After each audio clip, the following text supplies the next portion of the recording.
All right, now joining us on the broadcast, we've got Dr. Charles Kupchan, who's a senior fellow at the Council of Foreign Relations.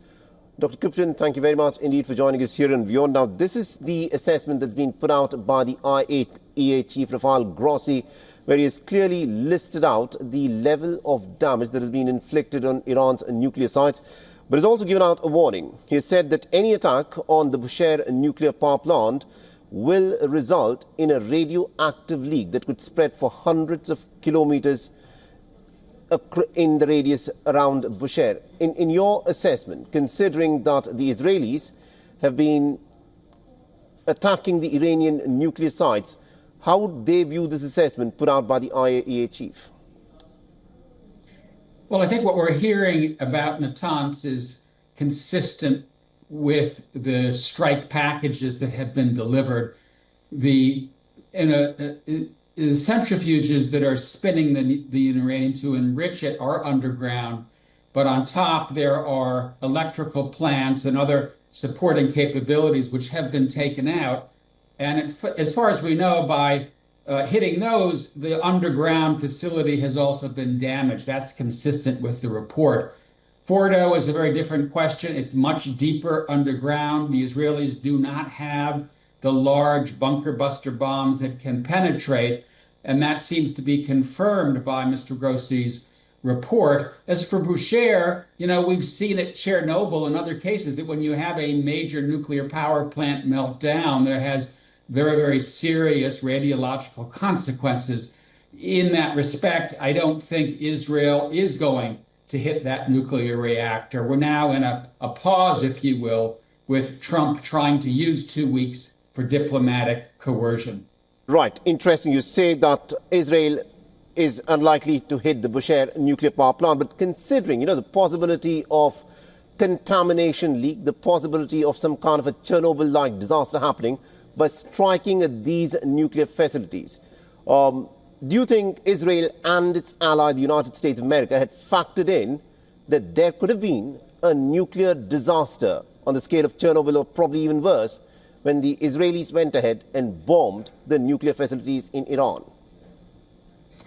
Yeah, I'm sure that is part of the conversation. And when the Israelis hit an emerging power plant in Syria, they did it at a time that was prior to the stage at which there would have been a major release. So there's no doubt in my mind that Israel is considering the possible release of toxins, of other kinds of dangers by hitting these plants.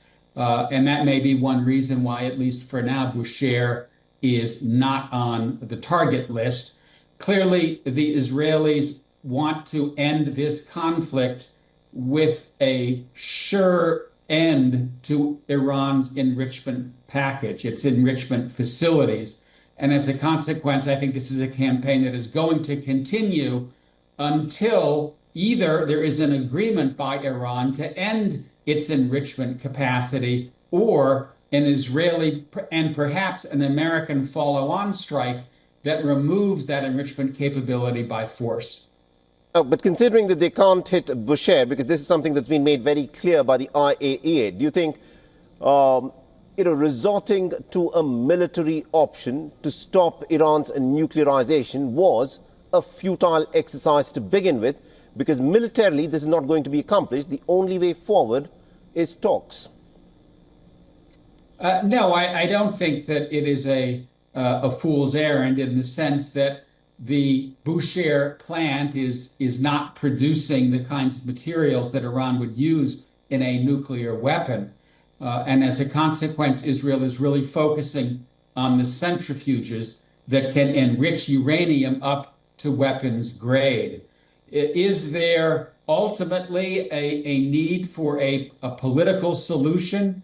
Yes, but I think Israel has felt that it has been quite patient. I think President Trump felt that he tried hard to get a diplomatic deal.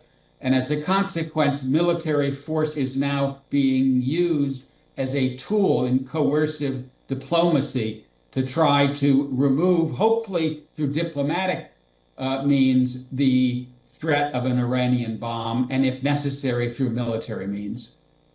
Right, we'll have to leave there. Thank you very much indeed, Dr. Charles Kupchan, for joining us with our perspective there. Good to be with you.